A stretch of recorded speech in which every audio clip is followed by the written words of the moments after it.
Holy Thursday and Good Friday. The image you see is the Cathedral of Our Lady in Strasbourg, France.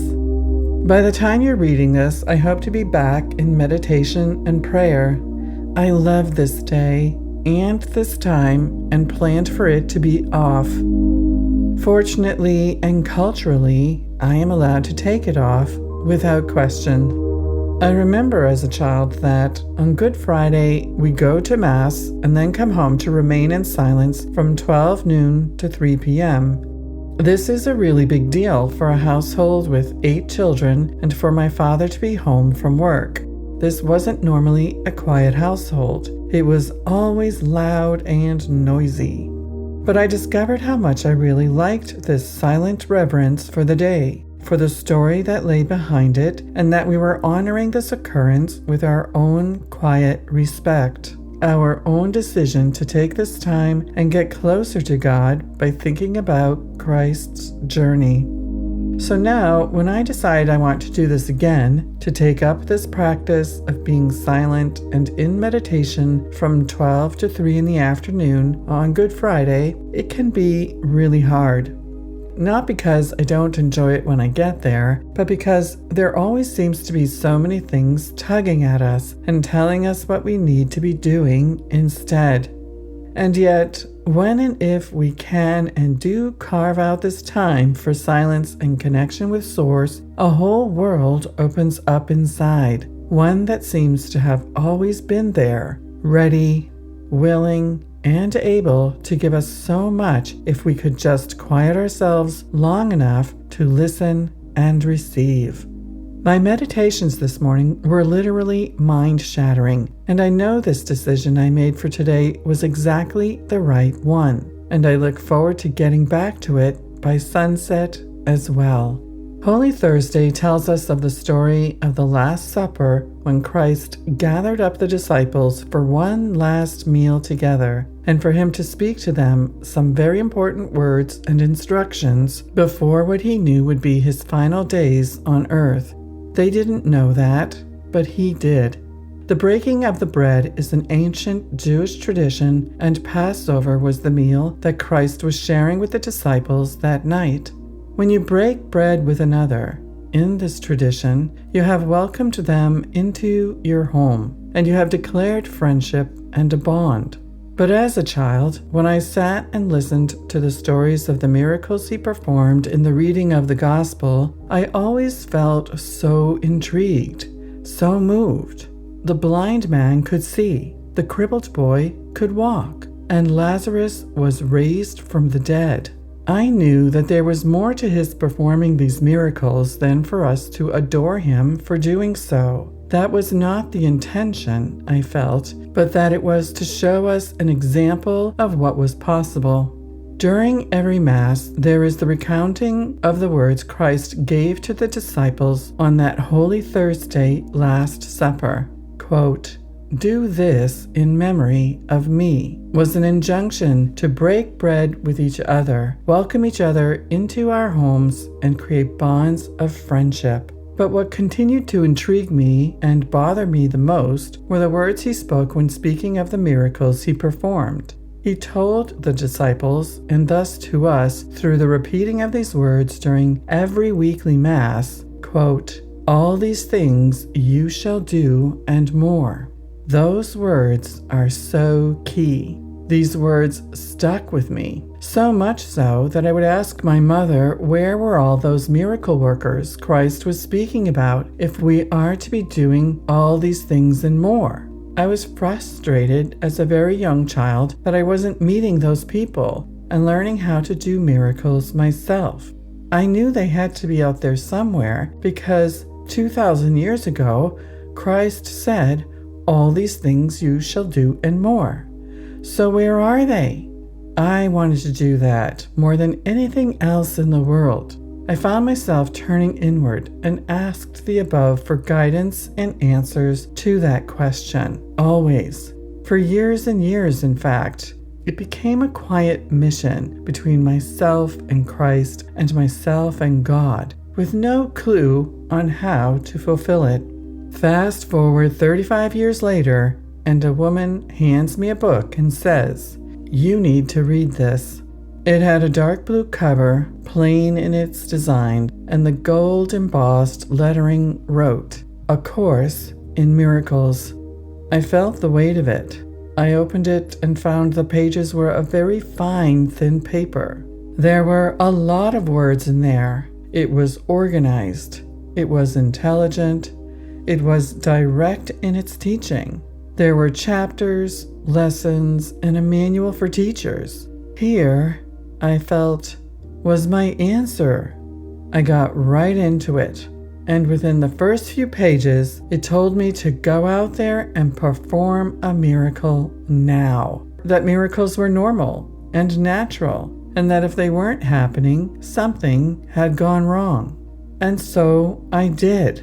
There was a huge problem in the household where I was staying at the time, with a huge conflict that had been going on for days between the woman who had given me the book and her son. So I followed the instructions very quietly within, and I went out for a really long walk, and during that walk, I gave it all I had. I handed the whole situation over to Holy Spirit as I had been instructed to do. I envisioned some kind of solution, although I didn't know what it would be. At a certain point, I felt as though I had done all that I could. I had put all my faith in those first few pages that I had read. Was anything going to happen? When I got back from my walk, there was a celebration going on because the situation had been resolved. Period. I couldn't believe it, but a part of me did. I didn't say anything because it wasn't my place to. And of course, I know that people simply won't believe things like this. And it's not within me to go around telling people, "Hey, I just did a miracle." These are quiet endeavors between yourself and Christ and God, and something that you give to the world around you. It brings me to tears to think of the trajectory of all that is, and how much we assume is accidental in our past was exactly designed to be the way that it was supposed to be, to lead us to where we end up now, one with God, with Spirit, with the universe, with the all. After this Passover meal, Christ and the disciples go to the Garden of Gethsemane. He wants to pray as he knows what's coming and needs to connect and prepare himself. He asks the disciples to join him, and although some do for a little while, eventually they all fall asleep and don't keep up with him. He is left alone to grapple with what is coming and to ask for strength to get through it. Ultimately, he is interrupted by the Roman soldiers who have come to arrest him, led by Judas. The betrayal is with a kiss. It is said in the chorus that Judas was Christ's closest friend and most fervent disciple. He followed and learned the best. There was a strong bond between them, and Christ knew this had to be that way. On the following day, Christ is tried, found guilty for political reasons, and sentenced to death. All of his disciples deny that they know him and abandon him completely. We know his final words on the cross, my God, why have you forsaken me?" Have you not ever felt this way? Have you ever been abandoned or betrayed? Many of you already know this story, but I am recounting it so that we can see this in the light of our own lives. It is ultimately the story of ascension. But before your ascension, you will experience every kind of horrific treatment and every unimaginable betrayal.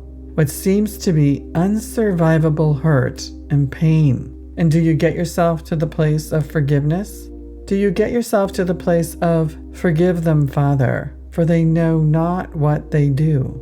Christ's journey was a journey for us, to remind us, to show us, the body is not real. This world is an illusion with very convincing elements. Ultimately, you are spirit, and your real home is with the all that is, love. And in order to get there, we must forgive it all of it. There is no need to wait until you die in order to be home once again.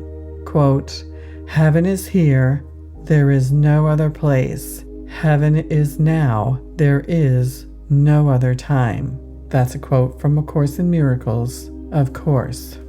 Also in my blog, you will see a picture of the astrological clock in Strasbourg, France, counting the cycles of time here on Earth.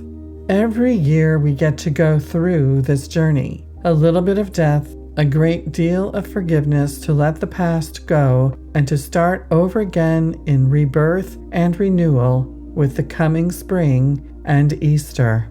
I'm going to close this out now as the sun is setting, and I want to close my eyes in meditation and receive the gifts that are being given on this day and every day. There is a great deal of help out there for you if you can't seem to forgive that very last thing, the one that plagues you and becomes the perpetual cross you bear. This is the time to put it down and let go.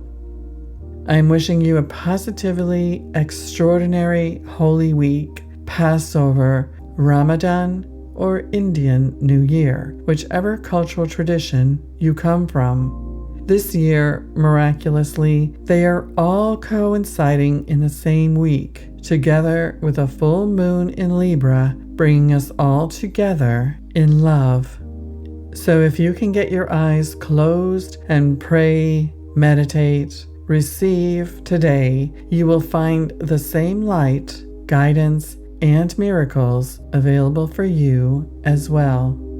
Much love and many blessings, Suzanne.